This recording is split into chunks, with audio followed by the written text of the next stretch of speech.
Hello Nightfarers! Let's talk about Executor. Executor specializes in using fast light weapons and inflicting status effects, but he also has one of the strongest defensive tools in the game, and that makes him very hard to kill. He's also one of the most versatile characters in Nightreign.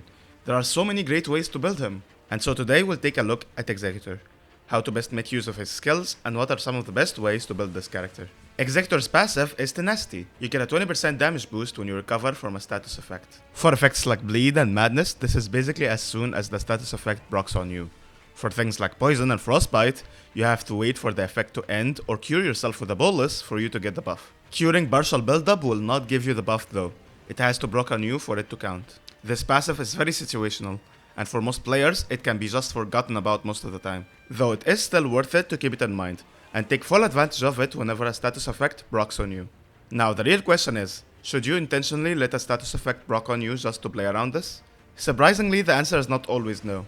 If you know for a fact that you can survive a status effect and you want to get more damage, then go for it. I think the best pairing for this passive is your ultimate ability, because your ultimate does fully heal you and the damage bonus carries on to it. So you're getting the most out of that ultimate. Now there are two good ways that you can intentionally trigger this on yourself. One of them is Libra's Remembrance Relic. It has an effect that builds up madness as long as you're doing the crossed legs gesture. Now one thing that I didn't mention is that you can stack this effect multiple times, and the damage bonuses stack multiplicatively. But each stack has its own timer, so you can realistically use this gesture twice and get like 6 seconds of extra boosted damage, until the first damage stack ends and you're left with one stack for the rest of the buff's duration. The second way that you can intentionally play around with this is with Seppuku. I prefer this a lot to the first option because although Seppuku takes away more of your health, the animation is much faster, and so you can actually stack more damage with it. Realistically up to 3, maybe even 4 times if you have enough health. But even if you're using 2 stacks, you actually get more time to make use of them. And you get a weapon buff too, so the choice is clear. One of my favorite ways to use this is to do 3 stacks and then immediately switch to my ultimate to heal all my health back and make more use of it. The best part is that perks that give you a 20% damage buff when someone bleeds near you are very common. They do activate when you use Seppuku, and you can stack them with this setup to get massive amounts of damage. And if you're really confident about not getting hit, then instead of going into your ultimate, you could instead keep buffs that increase your damage at low health to get even more damage. Next, let's talk about Executor's skill, which is Suncatcher. This is the reason that everyone wants to play as Executor. Everyone wants to aura farm with this. But it's also his most controversial ability, because some people think it's bad, or at least bad in multiplayer. I disagree, but we'll get to that. When you use this ability, you enter a defensive stance with your second katana, where you walk slowly and your dodges change to these quick steps. In this mode, you can time your blocks to enemy attacks to deflect them, just like in Sekiro. Now, unlike normal blocks, successful deflects negate all elemental damage, and they consume very little stamina. You can also deflect pretty much anything that you can block. Like literally any attack seems to be deflectable unless it's lingering damage on the ground. So yeah, you can deflect things like Dragonfire, big explosions, and even attacks that come from under you. Deflects do twice as much stance damage as your two-handed sword swings. And just like normal blocks, you can follow up with a guard counter to deal even more stance damage. If you deflect 4 attacks, your blade starts to glow. Now your sword doesn't deal more damage when it glows, but you can press the weapon art button to activate a powerful attack that closes in a lot of distance. This attack gives you tons of hyper armor, so you never get interrupted while using it. If an enemy attacks you while your blade is glowing strongly right before you charge at them, then their attacks actually get deflected and you don't take any damage. Which is honestly a pretty cool detail. FromSoft really understood the assignment here. You also deflect attacks while sheathing or unsheathing your blade, and the windows for these animations seem to be much more forgiving than normal deflects. Now some people think that Suncatcher is a terrible skill in multiplayer, because enemies just don't aggro onto you very much. In my opinion, Suncatcher is a valuable but very situational tool. Just because it doesn't have a cooldown doesn't mean that you have to whip the damn thing out every single fight. If enemies are targeting someone else, that's fine. Just spam your normal light attacks. You'll be dealing much more damage with them and you'll actually do a lot of status buildup. But if you're facing an enemy that attacks a lot in quick succession and they do target you, or if you're in a rough spot and you need to survive at all costs, then that's when it's time to use this skill. And it will make a lot of difference in these situations. Now, if you want to maximize your damage and stance damage, then it is worth it to keep switching between the 2 stances and use the switching animations to deflect, so that you can use your normal sword as much as possible.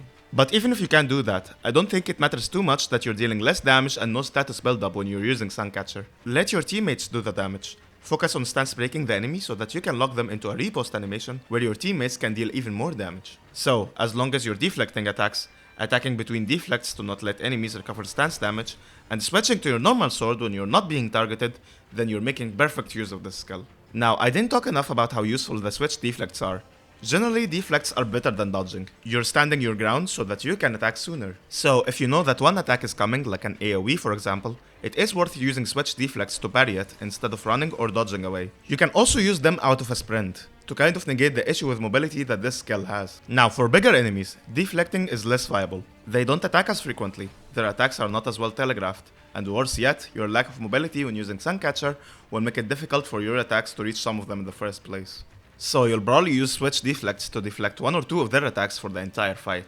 Another situation where using Suncatcher is less useful is when fighting groups of enemies, because they just kind of gank up on you. But this kind of doesn't matter too much, because you're already given the perfect tool to deal with situations like this, and that is Executor's ultimate. When you activate this, you get some invincibility frames, your health is healed back to full, and you transform into a beast. And while doing that, you do a roaring attack, dealing some damage in an AoE. In this form, your attacks have much more range, and can more easily deal with big bosses and groups of enemies. However, you can't reliably avoid damage in this form, and you can actually be stance broken if you get hit too much. If you lose so much health in this form that you go under your normal maximum HP, then you will have damaged health when you transform back, and you can obviously just die in this ultimate. So it is advisable to use this while your enemies are targeting someone else. Now this ultimate has by far the most damage potential in the entire game, and you do get a full moveset here. Light attacks will give you the most DPS. Heavy attacks will sacrifice some of that for stance damage. Jumping attacks have more stance damage than light attacks, but if you spam them, then you're dealing less damage and stance damage than just using heavy attacks. So you can use them to dodge a low attack or start a light attack combo,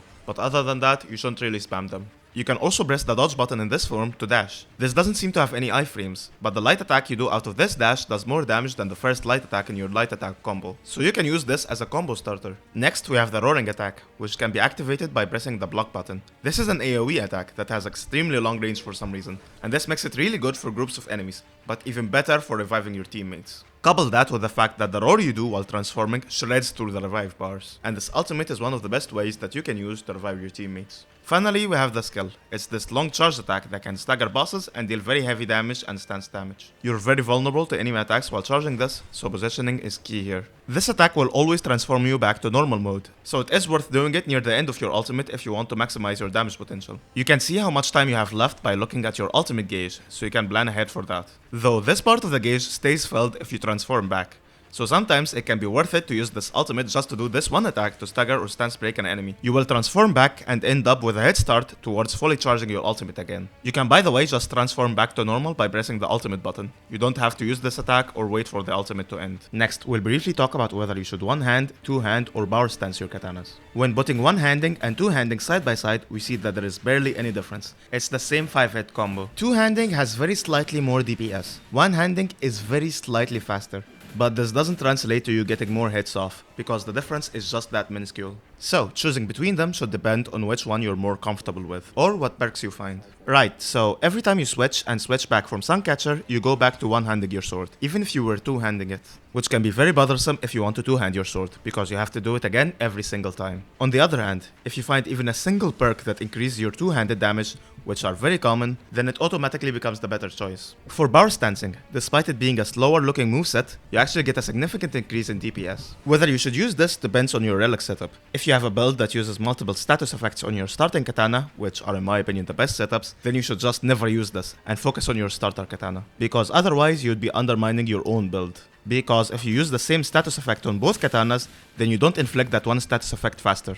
But if one of these katanas has a second status effect, then that status effect gets applied slower. However, if you prefer not to play this way, then you will get better results if you power stance. It's still kind of risky because you need to have 2 purple katanas by the end of the game, but this issue can be mitigated or even flipped on its head if you pick up perks that increase your damage when dual wielding. For what perks to use, you want anything that increases your damage with successive attacks, and anything to do with stamina, because this will just let you attack more often. Lord of Blood's Exaltation is a no-brainer because you already start with bleed, and perks that activate when walking work with Suncatcher, so they can be a very powerful way to deal damage in this defensive stance. Increased guarding ability makes you consume less stamina when blocking or deflecting. I wouldn't recommend it because you already don't consume much stamina when deflecting in the first place, but feel free to pick it up if you don't find anything else. What I really want to talk about though is damage negation buffs, like successive attacks negate damage, taking damage ups damage negation, and guarding ups damage negation. Now these all stack with each other, and it can be very easy to have them all up at the same time, making you extremely difficult to kill. But do they stack with themselves? Yes and no. They seem to be bugged for some reason. It looks like if you have two perks of the same type and they increase your damage negation by the same percentage, then they don't stack. But if they have different percentages, then they do stack. Which is very weird. I hope this gets fixed. Oh, and successive attacks negate damage just doesn't seem to stack with itself, even if the percentages are different. I want you to join my Discord server. You know, being a part of a community while it's still small is very fun in my opinion. And I want you to come ruin it by joining, so that you can enjoy it while making it worse for those who come after.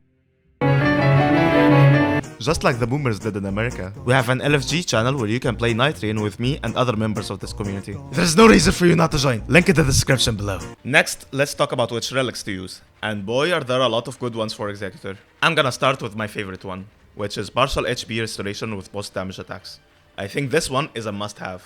Because let's face it, in multiplayer, Executor is not the Sekiro character. He's the Bloodborne character. Lies of P? Whatever. This relic gives you the Bloodborne rally mechanic. Or in Elden, the Millennia's Great Rune effect. If you're a long-time viewer of this channel, then wink wink wink. What this does is that you have some time to recover some or all of your health back when you get hit, by attacking an enemy right after. Now R1 spam is the best way to recover as much health as possible with this. And Executor is the R1 spam character. He's simply the character that benefits the most from using them, because of his high status effect build-up. Other characters benefit a lot more from jumping or charge attacks. Only Duchess comes close and she benefits more from casting spells. Look, the reality is, enemies just don't target you nearly enough in multiplayer, so you can't always use your Suncatcher. The reality is also that you will get hit, and being able to recover just some of that lost health by attacking instead of, say, chugging a flask is a huge increase to your survivability and DPS. Now, if your response to that is, oh, just don't get hit, then show me all your no-hit runs in multiplayer. Do it right now. Anyway, even when using Suncatcher, this is still extremely valuable, because if you miss a deflect or take some damage, you can usually attack the enemy to get some of that health back before having to deflect again. Now, you might be skeptical, Millennia's Great Rune didn't exactly have the best reputation. But, well, I think the reason for that is how late into the game you would get it, and how expensive it was to use. But here it's just one relic effect. And, well, I generally believe that this is one of the best relic effects in the game, or maybe even the best one. Look, health in these games is just as valuable as damage. If you live longer, you can deal more damage, and if you deal more damage, then there is less risk of you getting hit. Fact is, according to this complicated nonsense, if you're consistently healing 20% of your health, which isn't that hard to do because, again, enemies don't target you that much, then you have an effective health of 125%. Meaning that if you're using the Evergel meta, you need to hit 5 Evergels just to outdo this. And if you're consistently healing 30% of your health, which is doable, you actually have an effective health of 143%, meaning that you need to hit all 7 Evergels just to outdo this. And well, the best part is that you don't really have to choose, you can just use both. Damage negation perks are some of the best ones that you can use with this relic, simply because if you take less damage, then you need to recover less health. And well, all of this aside, one of the things that makes it very hard for me to not use this relic is how it trivializes all trash mob encounters. You don't really need to dodge or heal or think about getting hit, you just recover all the health that you lose by hitting them and carry on. Before I talk about more relics, I want to talk about the character specific ones. There are only 3 of these, and in my opinion 2 of them are just bad. One gives you a 10% damage increase to Suncatcher damage, but drains your health by 10 HP every time that you land a hit with it. And yes, specifically each time that you land a hit. Just standing there or attacking without landing the hit will not drain your health. The problem with this is that damage is not the purpose of using Suncatcher, and this relic will not bring its damage to the level of your main katana, so there is no incentive for you to suddenly start attacking more with this. Not to mention that you still don't inflict any status build-up. Next, we have another bad one, which is a relic effect that heals you a little bit when you charge your Suncatcher. The health you get back is not that high, to be honest. You need to deflect 4 times to get it, and you need to use the weapon art to start taking advantage of this effect again. I mean, to be honest, in a vacuum it's not a bad effect by any means, but it just doesn't pull as much weight as some of the other relic effects. And finally, we have what I think is the best one, which is the relic effect that lets you heal with your roaring attack and your ultimate. Now, I already said that you should probably not use your ultimate if you're being targeted, but the reality is this can easily change mid-battle. You will sometimes get hit, and this lets you come back from that. But the real best part of this is that it also heals your allies, which gives this ultimate much more versatility. If your teammates run out of flasks, you could use this to get them back to full health and still get some attacks from this ultimate. Or maybe you're using your roars to revive them, and you can easily just heal them back to full health afterwards. This effect also heals Revenant's Phantoms, which is pretty neat. Next, some of the best relic effects are ones that can add status effects to your katanas. Your starting katana is unique in that you can modify it to deal up to 3 status effects at once, which really makes it worth keeping and upgrading if you're doing that. Now, Frostbite in my opinion is just a must-have. If you inflict it, then enemies take 15% more damage from all damage sources. You can start with a status effect by using a relic effect that adds it directly to your sword, or use a relic effect that changes your weapon art to Hoarfrost Stomp or Chilling Mist, and these are all good options depending on your relic setup. Another status effect that you can add is Poison, which does deal damage over time. This can be really good against enemies that like to move around, because you're just passively dealing damage to them. Now, one setup that you can use to have both Poison and Frostbite is to use both the Caligo and Sentient Pest Remembrance Relics. Sentient Pest will make your katana have poison build up and will increase your damage by 12% when you inflict poison on an enemy. While Caligo's Remembrance will give you the Chilling Mist Ash of War, which releases a mist that deals a lot of frostbite build up and gives your katana a buff that also makes it deal frostbite. This relic also gives you a 10% damage increase against frostbitten enemies. So, if you're using these two relics together and inflict both of these status effects, you're getting a 41% damage boost. But it gets even better, because Caligo's Remembrance also makes you go invisible when you inflict frostbite, which makes enemies switch aggro to other players, letting you spam R1 to your hull's content. You even get a damage boost when hitting enemies that are not aware of you. Another setup that you can use is to use the relic that changes your weapon to Seppuku, and use a relic effect that makes your starting weapon inflict frostbite, and use an effect that increases your damage against frostbitten enemies if you're able to. Now, using Seppuku will give your weapon a buff that makes it inflict bleed faster, and add 18 points of damage. This is a flat increase, it's not percentage based. At max level with a purple weapon, it's around a 13% damage increase. At level 1, it's more like 40%, which is a lot of damage. Now, using Seppuku will activate Executor's passive, giving us a 20% damage buff. So, when we use that and inflict Frostbite, we're getting a stupid 71% damage increase. And the best part is that 71% is the lowest number that you can get. If you're at anything lower than max level with a purple weapon, which is the majority of the game, the boost you get is even bigger. But, well, of course, it gets even more absurd. If you remember, we already talked about how you can stack Executor's passive multiple times, and how using Seppuku makes it realistic for you to do this up to 3 times while still taking advantage of the damage buff. And if you do this, you get an astonishing 247% damage increase, and this lasts 8 seconds before you start losing damage stacks. Wanna know what's the best part about this? It's possible to get all 3 of these effects on a single relic. If this happens to you, then you should probably brace yourself for a life of eternal suffering, because you probably exhausted all the luck that you have left. But realistically, you're more than fine if you have these split over 2 relics. Next, we have an effect that charges up your ultimate by guarding. As you know, deflects count as guarding. And well, as Executor, you can sometimes be deflecting a lot of attacks. So using this can have you have your ultimate much more often, especially in solo play.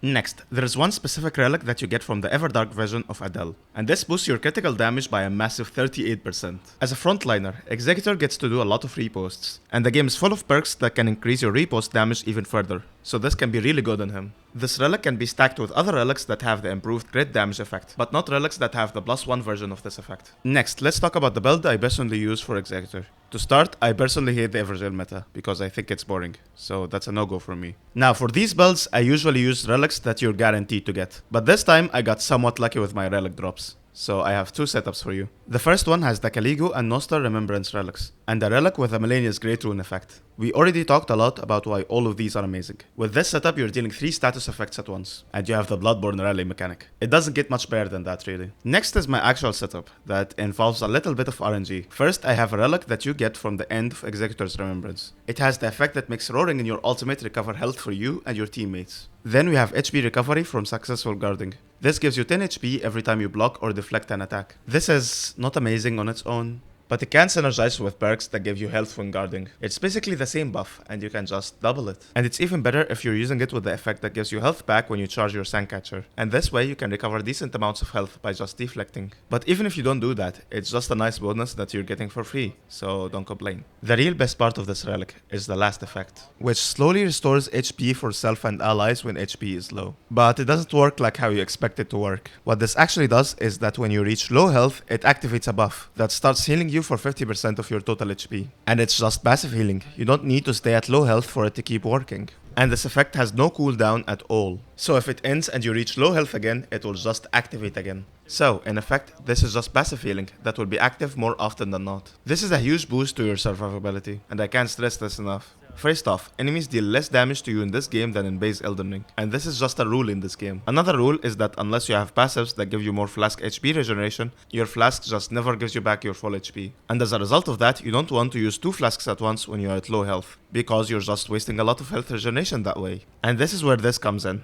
When you heal once, you can just let it passively heal the rest of your health, and you're saving up on flask uses that way. Another very cool thing about this effect is that it keeps healing you even if you're down, and the amount it heals will be added to the 50% HP you get back by being revived, meaning that in many situations you don't even need to use a flask after being revived. Next, I have a relic effect that gives me the Millennium's Great Rune effect. I don't really have any good extra bonuses on this relic. It's just the only relic I have that is of this color, which is a testament to how much I value this effect. It can carry a slot on its own, it's just that good. And finally, I got really lucky here, and I found a relic that gives me Seppuku and makes my weapon deal frostbite.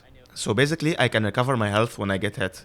I'm inflicting 2 status effects at once, and I get absurd amounts of damage if I use my weapon art before a fight. It's a pretty solid setup, but it's like one effect away from being perfect. Because it's perfectly possible to have this exact setup with the Evergel meta. Hell, it's possible to have this exact setup with the Evergel meta and attack up against frostbitten enemies. Still, even without this, I think this setup speaks for itself in terms of power and survivability. This was my guide for Executor. I made one for all of these characters, and we have 3 characters left. If you liked this video, please leave a like, or maybe subscribe to get some of the future character guides. Maybe even join the Discord server, where you can play with me and some other people in this community. Now, I almost definitely missed a few things in this video, so if you know something that I missed, leave a comment and I might just pin that comment. That's it, see you next time, bye bye!